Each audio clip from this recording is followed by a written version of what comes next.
त्यसैगरी question number 30 मा रहेको छ प्रुभ दैट प्रमाणित गर्नुहोस् sin square 45 minus theta plus sin square 45 plus theta equals to 1। त्यसैगरी यहाँ हामी के लेख्छौं सुरुमा LHS लेख्छौं LHS equals to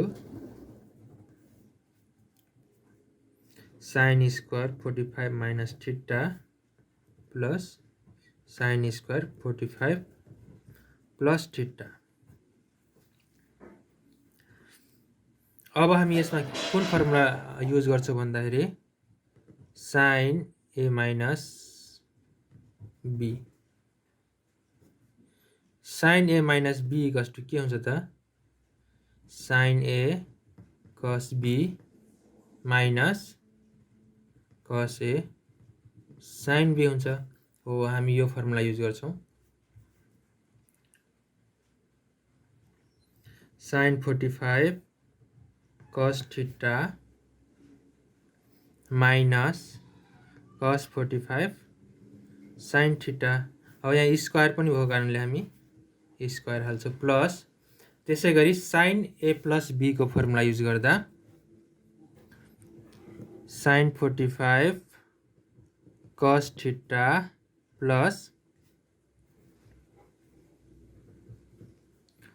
cos 45 sin theta।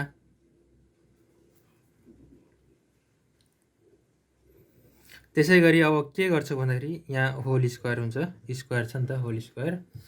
अब के गर्छौं भन्दा हामी sin 45 डिग्री को भ्यालु हो 1/√2 into cos theta minus cos 45 को भ्यालु हो 1/√2 इन्टु sin थीटा को होल स्क्वायर प्लस त्यसैगरी 1/√2 भनेको sin 45 हो into cos theta plus cos 45 को पनि 1/√2 sin थीटा को होल स्क्वायर हो।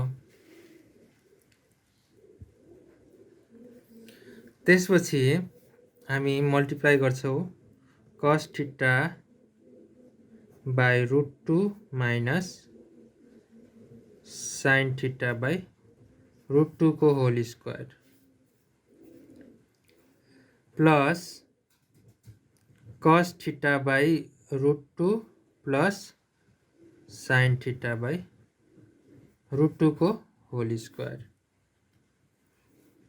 अब एलसीएम लिन्छौं हामी एलसीएम लिँदाखेरि के हुन्छ त cos theta minus sin theta by √2 को होल स्क्वायर किनभने √2 एलसीएम सेम छ। त्यसैगरी यहाँ पनि cos theta plus sin theta को डिवाइड बाइ √2 को होल स्क्वायर। अब हामी के गर्छौं भन्दा cos theta minus sin theta को होल स्क्वायर गर्छौं डिवाइड बाइ √2 को whole square plus cos theta plus sin theta को होल स्क्वायर डिवाइड बाइ √2 को whole square.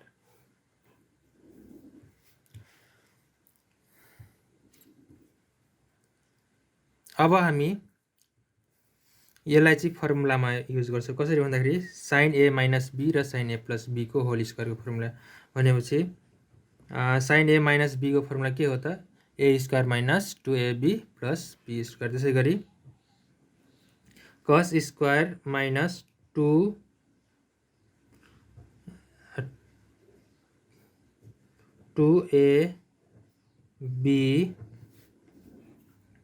Plus b square त्यसैगरी डिवाइड बाइ यहाँ हुन्छ स्क्वायर रुट क्यान्सल भयो 2 plus यहाँ पनि फेरि युज गर्छौं cos square theta plus 2 cos theta sin theta cos theta sin theta plus sin square theta divide by root र यो क्यान्सल बाँकी बच्यो 2।